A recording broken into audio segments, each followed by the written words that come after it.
Hey, what's going on, everyone? Justin again. As always, thanks for watching my channel. Welcome back. So we're back here in the garage. No, because we're already here. We're already drinking beer, but I can tell you, good first day. We just had a new hire come on board. Tried him out. I guess the terminology is called staging. I've never heard of this terminology before. I had a fellow subscriber reach out to me on Facebook, message me, asked if I ever heard of this expression. Yes, I had to undergo it myself at the current shop that I'm at. Yes, my current shop is doing it with the new guy currently. So far, so good, though. When he didn't have anything to do, he was on it, man. He was sweeping around, trying to clean things up, picking up shop rags, throwing them away. The first things you guys are ever going to get involved with when you start at a new shop is going to be the multi-point inspection and an oil change. Something so basic, right? Seems pretty basic and generic, but they want to see how you function, how you flow. Do you remember to set tire pressure? Do you remember to reset the oil life? You know, can you get a good thorough inspection when you're going around the car? Things like that. These are all things that they're looking at and observing, and he did really well. He was able to job shadow somebody. He was able to learn how it is that we do our inspections, and the next time he did his oil change on his own, no problem. It was like he'd been there forever, right? So good job to him. Hope to see him around for a little while. We're going to dive on into today's topic. Before I do, we're going to show you some oil change tools that you're going to want as an entry-level tech, or even to have in your arsenal going into a new shop. These are going to include canister style oil filter adapter removal tools. They're going to start oil filter tools that remove the actual oil filter itself. That I'm just going to show you. Let's go ahead and dive on in. All right, everyone. It is about that time. It's 5 o'clock somewhere. Unfortunately, Jeff did not stop by today for Cool Tool Tuesday, but that's okay. We're not going to let the party stop there. Today, I'm going to share with you some of the most common tools that you're going to use as an entry-level lube tech or oil changer. So let's take a quick peek at some of the different tools that you're going to run into using. All right, let's get the obvious out of the way. So you're going to end up pulling tires at some point as an oil change guy. So maybe a cordless or something pneumatic. You're going to end up setting tire pressure at some point. So maybe some kind of air or a way of being able to put air in the car. But we're going to kind of get away from some of the general stuff and just come back to strictly the oil change portion. Ratchet, of course. Pick any one you want. Ignore the one that I have here. It's just as an example. 8mm, you're going to find an 8mm socket, or the fastener for the oil drain plug, like on some Chevrolet. Then, of course, you got 12 and 14, which are going to be pretty common sizes for some of the Asian vehicles. And you got 13, that's going to be Chrysler and GM as well. And you got 17, which you're going to find on Honda and sometimes even Subaru. And then 19 I ran into. And then, of course, sometimes you get bigger if you're working on older stuff. Some kind of oil filter, plier, or wrench. I like these. I also have another pair that I use from time to time, but not wildly as much as you would think, is this bigger size here. But to be honest, my favorite go-to so far is this little channel lock one that I picked up from the depot. All right, some other things that you're gonna want is canister style filter adapters. So this one's for Toyota. They got the canister style filter. And then you're going to want a 24mm socket to go on that with a ratchet. And you might even want an extension. Some cases they're on there so tight you might have to step up to a 1/2 inch. I believe this one was for Ford. I had a Ford filter that I changed out quite a bit, and these were always over snugged. So I just bought one that actually fit it. We're going to cover a different kit here that you might prefer instead of buying them individually like I did. This Blue Point one's pretty universal for either sideways filters, upside down filters, and even filters on top for my Toyota guys.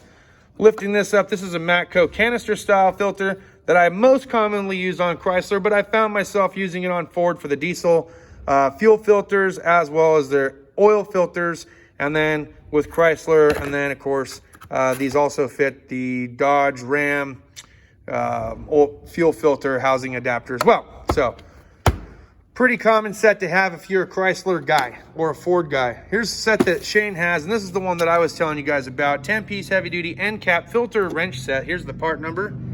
And these actually come in handy for all different styles of oil filters, but you got the cap that'll actually fit it. So if you're just in a weird spot and you can't use something like this claw because you have a wiring harness kind of in your way, that's when you're going to want to use something like this. And these actually do come in handy, And they come in with a whole bunch of different pieces inside. So you can see we use them quite often. One last thing that my boss has here is a 3-piece AST oil filter wrench kit. Camry, Celica, and Toyota. So maybe your Toyota kit, 3-piece be all end all. So if you're a Toyota tech, that's going to be a better set to get than something like this. It's more generic. And I'm going to tell you, these actually fit pretty nice. I had this one on a Ford and I really like it. So that's my take on what you would need to start off with as an oil change guy. All right, it's 5 o'clock somewhere. It is also fend for yourself night. So I got to get out of here and I got to stop by the store and pick up my beer.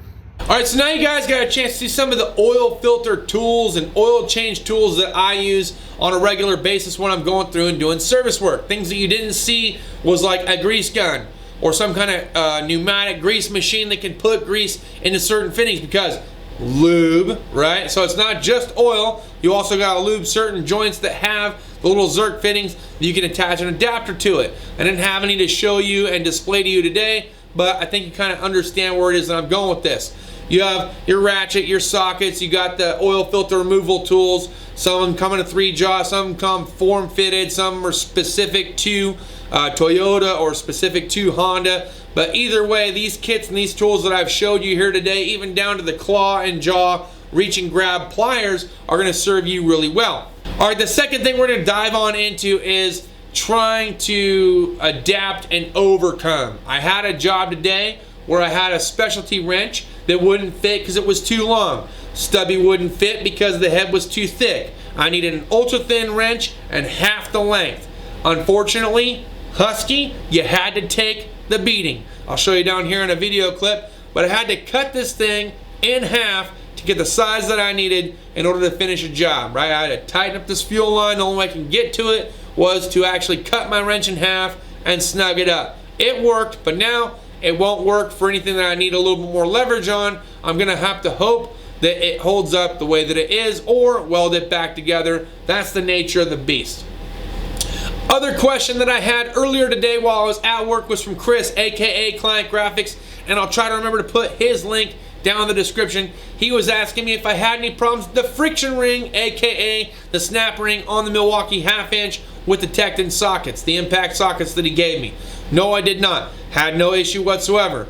He said he heard that somebody actually had an issue with the Craftsman ones, wasn't sure was because it was made in China or made in USA. I had both, and I was able to put both on my Milwaukee 1/2 inch, no problem as well, because they were impact rated. It wasn't until I ran into Chrome that there was an issue. Why? Because it's not meant for that. There's other 1/2 inch impact drivers that are meant to take a Chrome socket and can take an impact socket, but you know what? Don't just take my word for it. Let me show you in the clip that I sent to Chris. Roll camera.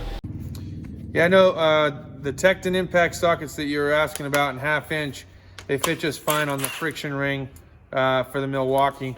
The only thing that doesn't work out well, like I previously mentioned in other posts, is you can't just go and use like a 1/2 inch chrome and put it on the snap ring, because the snap ring is not, or friction ring, whatever you want to call it, it's not designed for chrome sockets. But what you can do is, if you have, like I said, the anvil, that's designed for either one. So that's what the whole detemp bulb design was for.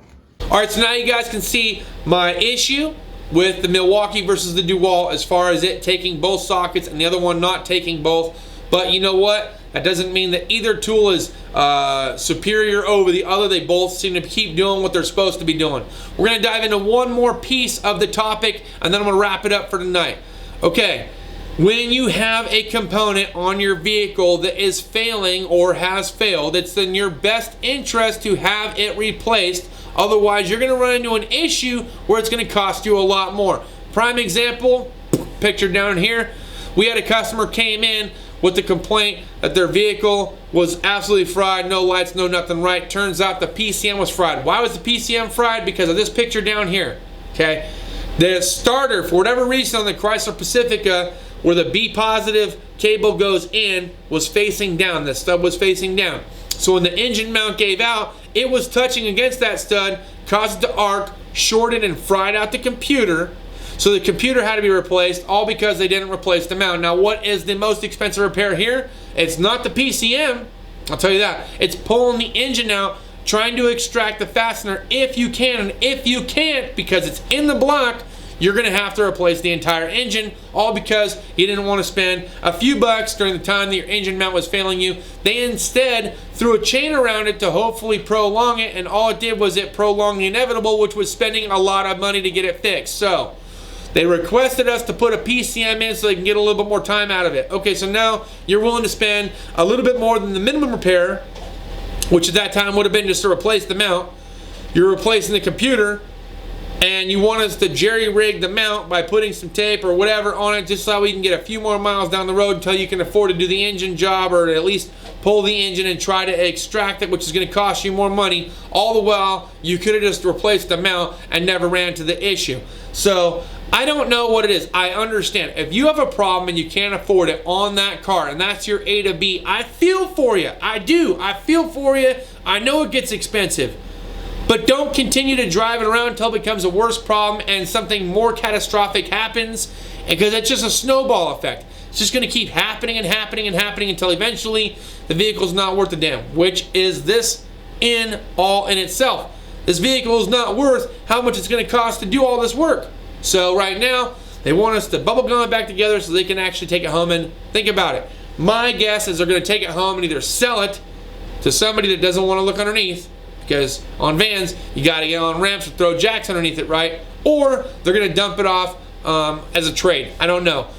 Time remains to be seen. All I know is that it's unfortunate that this happened, but they had ill warning, and clearly they had somebody come through and try to jerry-rig it by throwing a chain and throwing a through bolt with a nut on the other end, hoping it would prolong its life, which it didn't, or it did for a prolonged period until eventually it fried out multiple things. So just in a nutshell, that's all I got for this video, guys. Thanks as always for watching my channel.